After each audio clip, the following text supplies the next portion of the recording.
সবাইকে স্বাগত জানাচ্ছি আমাদের ক্রিক ফ্রেঞ্জের নিয়মিত আয়োজনে। শ্রীলঙ্কার সফরটা বাংলাদেশের শুরু হয়েছিল বেশ দারুণভাবে, কারণ আমরা গলে প্রথম টেস্টে নাজমুল হোসেন শান্ত যে ব্যাটিং করেছিলেন, 2 ইনিংসে 2টা সেঞ্চুরি পেয়েছিলেন, মুশফিক রহিম সেঞ্চুরি পেয়েছিলেন, পাশাপাশি ওই পুরো টেস্টে আমাদের জয়ের বড় সম্ভাবনা ছিল, কিন্তু আমরা শেষ পর্যন্ত ম্যাচটা ড্র করি। তারপর থেকে কিন্তু আমাদের একটা হতাশার সময় শুরু হতে থাকে শ্রীলঙ্কাতে। আমরা দ্বিতীয় টেস্টে হেরে যাই, ওয়ান ডেতে আমরা যদিও দ্বিতীয় ম্যাচটা আমরা জিতেছিলাম, কিন্তু আমরা শেষ পর্যন্ত ব্যাটিং ব্যর্থতার কারণে আমরা সিরিজটা জিততে পারিনি। যদিও আমাদের বেশ ভালো সম্ভাবনা ছিল, যদি বাংলাদেশের ওই প্রথম ওয়ান ডেতে 5 রানে যদি 7টা উইকেট না হারাতো, তাহলে হয়তো নিশ্চিতভাবে আমরা ওয়ান ডে সিরিজটাও জিততে পারতাম। তবে টি-20তে কিন্তু বাংলাদেশ দারুণভাবে ঘুরিয়ে দাঁড়িয়েছে। আপনি যদি সাম্প্রতিক সময়ের বাংলাদেশের পারফরমেন্স দেখেন, সেই 2024 সালের নভেম্বর ডিসেম্বরের ওয়েস্ট ইন্ডিজ সফরের পর থেকে কিন্তু বাংলাদেশ টি-20তে ভালো ক্রিকেট খেলতে পারছিল না।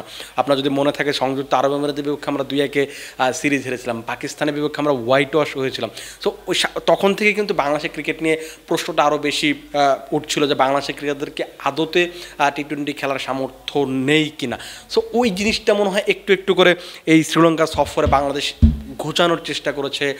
সবচেয়ে বড় কথা হচ্ছে যে আপনি শ্রীলঙ্কার মাটিতে কখনো টি-20 সিরিজ জিতেননি, সেখানে আপনি টি-20 সিরিজ জিতেছেন। সো এটা অবশ্যই বাংলাদেশের জন্য অনেক বড় ব্যাপার। এবং লাস্ট কয়েক বছর ধরে, কিংবা আপনি যদি লাস্ট 1 বছর বা 1.5 বছর ধরেন, এই সময়টাতে বাংলাদেশ যে ধরনের ক্রিকেট খেলেছে ওয়ান ডে, টি-20 বা টেস্টে, সেখানকার যদি আপনি পরিস্থিতি চিন্তা করেন, ওই বিবেচনায় বাংলাদেশের এই টি-20 সিরিজটা অবশ্যই বাংলাদেশের জন্য অনেক ভালো ব্যাপার। ক্রিকেটারদের বুস্ট আপ করবে, সমর্থক যারা আছেন তাদের জন্য একটা বুস্ট আপের ব্যাপার থাকবে, কারণ ওই জিততে না পারা হতাশার গল্প আসলে মানুষ বেশি দিন শুনতে চায় না। সো আপনাকে আসলে জিততে হতো। বাংলাদেশকে লিটন দাসদের অবশ্যই জিততে হতো। প্রথম ম্যাচটা আমরা ভালো ক্রিকেট খেলতে পারিনি, কিন্তু পরের ম্যাচ থেকেই কিন্তু আমরা ওই দারুণভাবে ঘুরিয়ে দাঁড়িয়েছিলাম। আপনি যদি দেখেন দ্বিতীয় ওয়ানডেতে লিটন দাস, তাওহিদ হৃদয় কিংবা শামীম হোসেন পাটোয়ারি যে ধরনের ব্যাটিং করেছিলেন, তারপর বোলিংটা আপনি সাইফুদ্দিন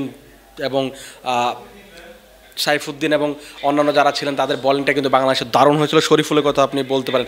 সো তারপর এমন একটা অবস্থা ছিল যে কেউ সিরিজটা জিততে পারে। গতকাল যখন সানাত জয়সূরিয়ার কথা বলছিলেন, তিনি বলছেন আমরা সিরিজটা জিতে শেষ করতে চাই। সিনিয়র সহকারী কোচ সালাউদ্দিন যখন ছিলেন, তখন তিনিও বলছিলেন যে আমরাও আসলে সিরিজটা জিতে শেষ করতে, কারণ বাংলা যেহেতু এই সিরিজ থেকে খুব বেশি কিছু পায়নি, স্বাভাবিকভাবেই শেষটা যদি ভালো করতে পারতো, শেষটা যদি বাংলা জিততে পারতো, তাহলে বাংলাদেশ ওই ভালো কিছু নিয়েই দেশে ফিরতে পারতো। সেটা কিন্তু বাংলাদেশ কথা রেখেছে, এবং যে আত্মবিশ্বাস দ্বিতীয় ম্যাচ জিতে পেয়েছিল, সেটাই কিন্তু আজকে কাজে লাগেছেন।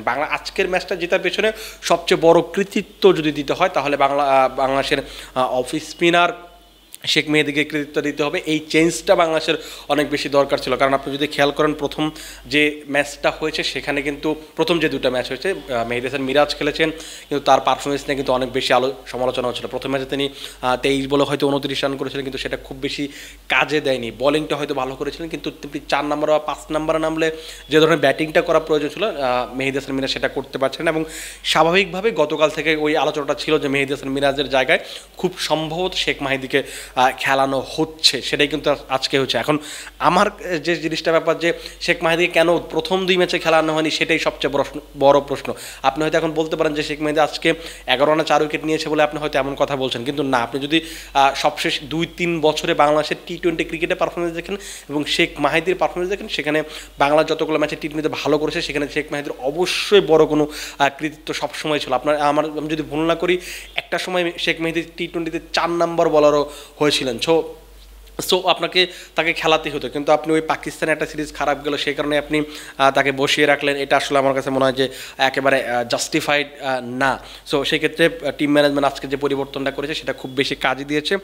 শেখ মাহিদি কেন আজকের ম্যাচের নায়ক, আপনি হয়তো ওই 11 রানে 4 উইকেট সেটা দেখেই বলতে পারবেন, কিন্তু আরও যদি একটু বিস্তারিত চিন্তা করেন, যে আপনি যদি টপ 5-এর 5টা উইকেট দেখেন, সেখানে 4টা উইকেটে শেখ মাহিদি নিয়েছেন। একটা দলের যখন টপ 5-এর 4 জনই যখন রান করতে পারবেন না, যেখানে কুশল মেন্ডিস, কুশল পেরেরা, আপনি দীনেশ চান্দিমাল, চারিত আসালাঙ্কা, এইরকম অ্যাটাকিং মাইন্ডেড ব্যাটসম্যানদের যখন তিনি ফিরিয়ে দিয়েছেন, তখন স্বাভাবিকভাবেই বাংলাদেশ একটা আপার হ্যান্ডে ছিল। সেখান থেকে কিন্তু কোনোভাবেই শ্রীলঙ্কার ওই ব্যাটিংটা কিন্তু আমরা ঘুরে দাঁড়াতে দেখিনি। পরবর্তীতে আপনি যদি মুস্তাফিজুর রহমানের কথা বলেন, আপনি যদি রিশাদ হোসেনের কথা বলেন, তাদের যে কাজটা করা প্রয়োজন ছিল সেটাই করেছেন। একেবারে ইকোনমিক্যাল বোলিং করেছেন মুস্তাফিজ।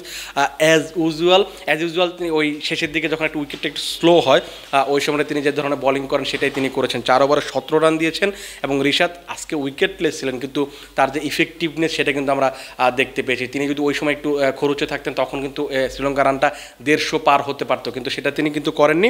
তিনি উইকেট না পেলেও রানটা আটকে রাখার যে কাজটা করতে হতো সেটা তিনি করেছেন। স্বাভাবিকভাবে বাংলাদেশের বলিংটা আপনি হয়তো এখানে শরীফুলকে একটু বলতে পারেন যে শরীফুল একটু এক্সপেন্সিভ ছিল, কিন্তু আপনি প্রত্যেক দিন আসলে আপনার সব বোলাররাই আপনাকে ভালো বোলিং করবে এটা বলা যাবে না, কারণ আপনি যদি গত ম্যাচটা দেখেন শরীফুল দুর্দান্ত বোলিং করেছেন, আজকে তো হয়নি। এবং শেষের দিকে দিনেশ দাসুন সানাকা যে ধরনের ব্যাটিং করেছে সেখানে একটু টাফ ছিল শরীফুলের জন্য।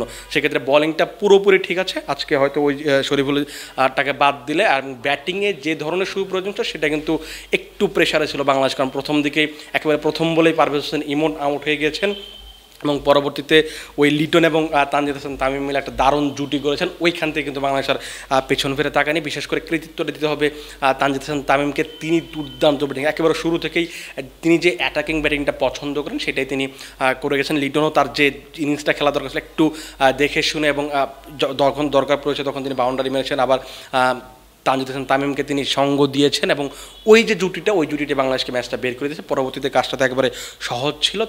তাওহিদ হৃদয় এবং তানজিদ হাসান তামিম মিলে বাংলাদেশের এই সিরিজটা এবং ম্যাচটা বের করে নিয়ে এসেছেন। বাংলাদেশের জন্য অবশ্যই অনেক বড় ব্যাপার যে শ্রীলঙ্কা থেকে প্রথমবারের মতো একটা টি-20 সিরিজ জিতলো বাংলাদেশ, এবং সেখান থেকে বাংলাদেশ এই জায়গাটা থেকে হয়তো ঘুরে দাঁড়ানোর রসদটা নিতে পারে, কারণ 20 তারিখ থেকে পাকিস্তানের বিপক্ষে ঘরের মাঠে সিরিজটা শুরু হচ্ছে। পাকিস্তানের বিপক্ষে কিন্তু বাংলাদেশ একটা প্রতিশোধের লড়াই থাকবে, কারণ আপনি যদি গত মাসে যদি খেয়াল করে দেখেন আমরা বাংলাদেশ যখন পাকিস্তান সফরে গিয়েছিলাম তখন কিন্তু আমরা ওই 3-0 হেরেছিলাম। বাংলাদেশের ওই চ্যালেঞ্জটা থাকবে, ওই রিভেঞ্জ নেওয়ার ব্যাপারটা থাকবে যে আমরা মিরপুরে পাকিস্তানকে 3-0 হারিয়ে দেবো।